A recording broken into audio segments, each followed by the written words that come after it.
जयराम जी की। आज काव्य बोध पढ़ना चाह रहे हैं। क्या पढ़ना है? काव्य बोध। तो देखिए हिंदी में काव्य बोध। पहले नंबर हमें ये समझ में आ जाए कि ये काव्य बोध में कौन कौन सी चीजें पढ़ी जाती है। ठीक, तो काव्य बोध के अंदर देखिए हम क्या क्या पढ़ेंगे। नंबर 1, सबसे पहले तो पढ़ेंगे हम काव्य भेद। क्या पढ़ेंगे? काव्य भेद। काव्य भेद के बाद दूसरी चीज पढ़ेंगे अपन काव्य गुण। क्या पढ़ेंगे? काव्य गुण। तीसरी चीज इसमें हम पढ़ेंगे रस। चौथी चीज इसमें हम पढ़ेंगे अलंकार। क्या पढ़ेंगे? अलंकार। और पांचवी चीज इसमें पढ़ेंगे हम छंद। इन 5 चीजों को हम क्या करेंगे? काव्य बोध के अंतर्गत पढ़ेंगे। कौन कौन सी 5 चीजें? काव्य भेद, दूसरा काव्य गुण, तीसरा रस, चौथा अलंकार और ये 5वां छंद। ये चीजें काव्य बोध के अंतर्गत क्या होती हैं? सम्मिलित होती हैं। ठीक है, चलिए देख लेते हैं। तो सबसे शुरुआत में अपन बात करते हैं। पहला पॉइंट क्या है हमारा? काव्य भेद। तो पहले नंबर हम काव्य के भेद के बारे में ही चर्चा करते हैं। तो देखो शुरुआत में अपन ने क्या लिखा? काव्य भेद।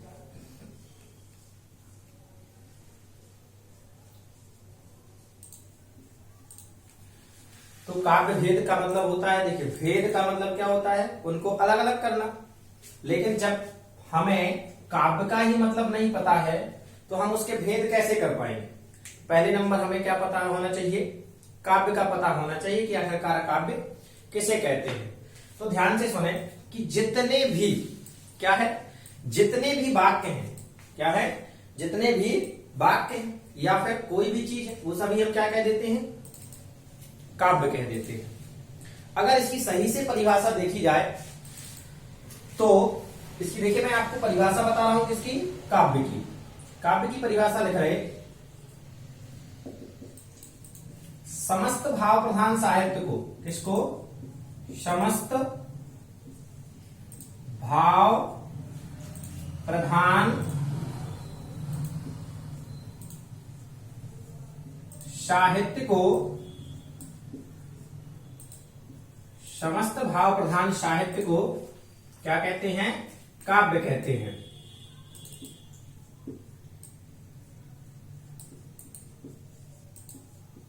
काव्य कहते हैं। ये किसकी परिभाषा हो गई? काव्य की। मतलब चाहे जिस वाक्य को हम काव्य नहीं कह सकते हैं या किसी भी साहित्य को, उपन्यास उठाया, खंड काव्य उठाया, ये सभी चीजें ये होती हैं, सभी काव्य हैं, लेकिन उसका कुछ ना कुछ अर्थ निकलना चाहिए। अर्थात उसमें कोई ना कोई भाव क्या होना चाहिए? छिपा होना चाहिए। बिना भाव के वो हम क्या है, उसे काव्य नहीं कह सकते हैं। तो यहां से ये हो गई हमारी काव्य की क्या परिभाषा। अब ध्यान से देखें, ये जो काव्य है, तो काव्य को परिभाषित करने के लिए विभिन्न प्रकार के जो वैज्ञानिक थे, यानी बहुत सारे वैज्ञानिकों ने क्या की है? अपने अपने हिसाब से काव्य की परिभाषा दी है। तो कुछ विद्वानों के अनुसार जो प्रसिद्ध हैं और जो हमारे पाठ्यक्रम में सम्मिलित हैं, उन विद्वानों के अनुसार काव्य की परिभाषा देखते हैं हम। नंबर 1, देखिए आपको बता दूं किन किन ने दी है। आचार्य विश्वनाथ ने दी है। किसने दी है? आचार्य विश्वनाथ ने दी है। पंडित राज जगन्नाथ ने दी है। कुंतक ने दी है। मम्मट ने दी है। इन सभी ने क्या की है? अपने अपने हिसाब से काव्य की परिभाषा दी है। तो हमारे पेपर में पूछा जाता है कि मम्मट के अनुसार या आचार्य विश्वनाथ के अनुसार या पंडित राज जगन्नाथ के अनुसार काव्य की परिभाषा लिखिए। तो हम सभी के अनुसार काव्य की परिभाषा को क्या करेंगे? पहले पढ़ेंगे। जब सभी की परिभाषा, सभी के अनुसार काव्य की परिभाषा हो जाएगी तो फिर इसके बाद हम काव्य के क्या पढ़ेंगे? भेद पढ़ेंगे। तो देखते हैं सबसे शुरू में किसके अनुसार काव्य की परिभाषा? आचार्य विश्वनाथ के अनुसार। देखना, आचार्य विश्वनाथ के अनुसार।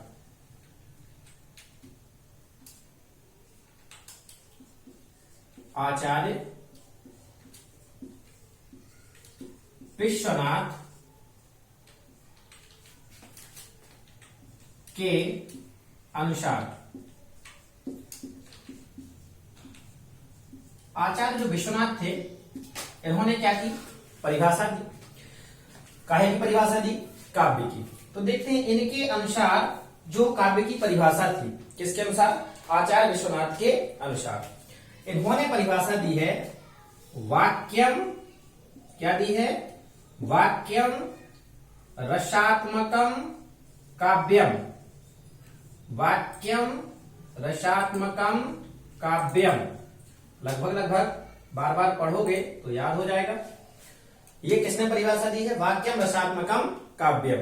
किसने दी है? आचार्य विश्वनाथ ने। विकल्प में पूछ देता है कि वाक्यम रसात्मकम काव्यम ये परिभाषा किसने दी है, तब हम जाकर के क्या लगाएंगे? आचार्य विश्वनाथ ने। आचार्य विश्वनाथ के बाद दूसरे आए पंडित राज जगन्नाथ। कौन? पंडित राज जगन्नाथ। तो पंडित राज जगन्नाथ ने जो काव्य की परिभाषा दी, क्या की? पंडित राज जगन्नाथ ने जो काव्य की परिभाषा दी, इन्होंने ये परिभाषा दी रमणीयार्थ प्रतिपादकः, रमणीयार्थ प्रतिपादकः शब्दः काव्यम। प्रतिपादकः शब्दः काव्यम। ये किसने दी है भैया? ये परिभाषा दी है पंडित राज जगन्नाथ ने। पहली परिभाषा क्या हो गई? आचार्य विश्वनाथ की, और दूसरी किसकी हो गई? पंडित राज जगन्नाथ की। ठीक है, तो यहां से दोनों परिभाषाओं का मतलब हम समझे ला रहे हैं। आचार्य विश्वनाथ ने जो परिभाषा दी है वो है वाक्यम रसात्मकम काव्यम, अर्थात रसयुक्त। क्या लिखा है आप? रसयुक्त। रसात्मकम अर्थात रस से भरा हुआ, रसयुक्त वाक्य ही क्या है? काव्य है।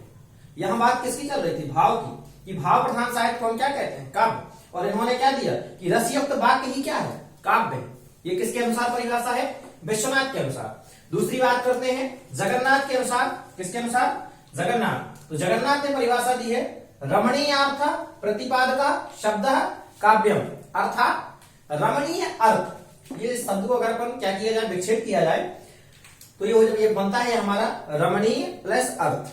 अर्थात रमणीय का मतलब क्या होता है? मनमोहक, जो हमारे मन को भाए। तो रमणीय देखो ये बनकर के तैयार हो जाता है रमणीय प्लस अर्थ। क्या होता है? इसको अगर तोड़ा जाए तो क्या बनता है? रमणीय अर्थ। रमणीय का मतलब होता है अच्छा लगना। क्या होता है? अच्छा लगने वाला। तो रमणीय अर्थ प्रतिपादक का मतलब क्या होता है? उस चीज को देना, प्रतिपादित करना। तो रमणीय अर्थ प्रतिपादित करने वाले शब्द क्या कहलाते हैं? काव्य कहलाते हैं। ऐसा किसने बताया? पंडित राज जगन्नाथ ने। अगर जरूरी नहीं है कि आपका पंडित राज जगन्नाथ बस आता है पेपर में, इतना बस आ जाए कि जगन्नाथ जी नहीं आएगा। पंडित जगन्नाथ के अनुसार काव्य की परिभाषा, तो हम क्या करेंगे? रमणीय अर्थ प्रतिपादक शब्द काव्य।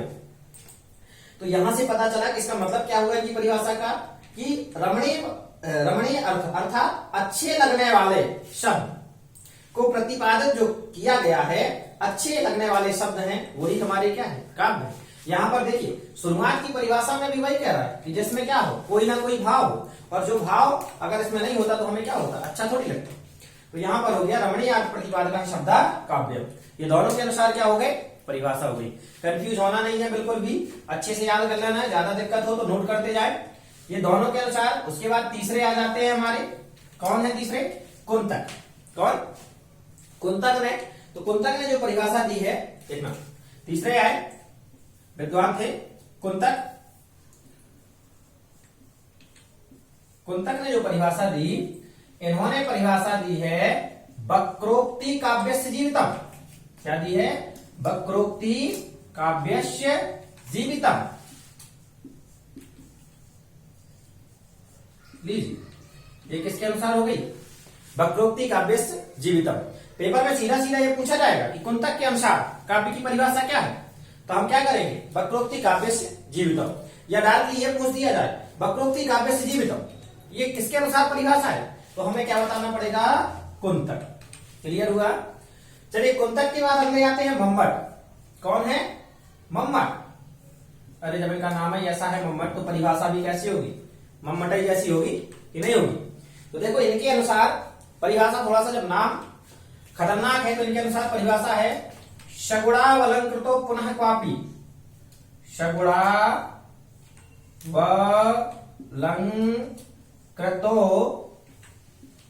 पुनः क्वापि। ये परिभाषा किसके अनुसार है? ये परिभाषा है हमारी मम्मट के अनुसार। तो चारों विद्वानों के अनुसार हमारी क्या हो गई परिभाषा? यहां पर अपन लोगों ने क्या कर ली? पढ़ ली। इतना याद रखें कि कक्षा 12th क्लास जो है, यानी क्लास 12th जो हमारी, उसके लिए केवल इंपॉर्टेंट 1, 2 और 3। कहां तक चलना है? केवल 3 तक। ये और ये 3 तो हर हाल में हर बच्चे से क्या होना चाहिए? बनना चाहिए। क्लियर?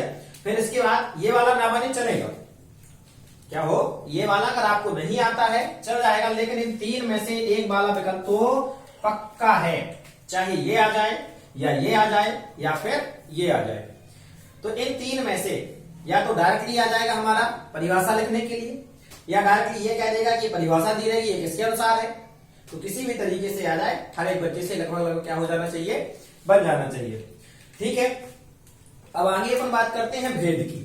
यहां तो काव्य की परिभाषा पहले तो अपन ने जनरली परिभाषा लिखी कि आखिर काव्य किसे कहते हैं।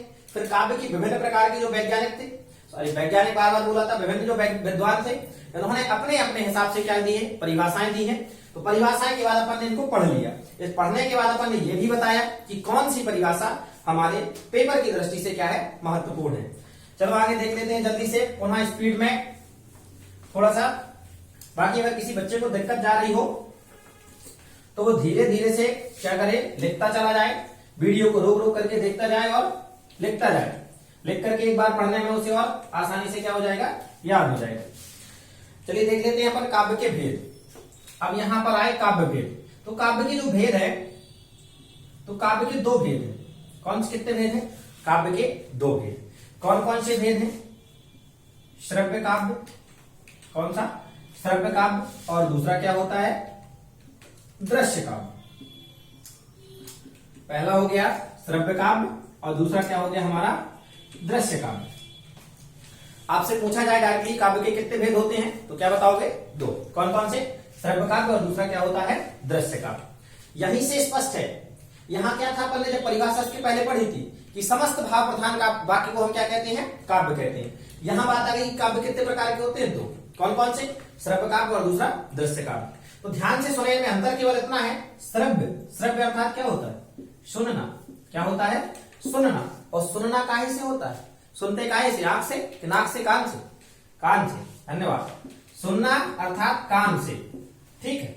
और दृश्य मतलब वो क्या होता है? दृश्य मतलब होता है देखना। क्या होता है? दृश्य मतलब देखना।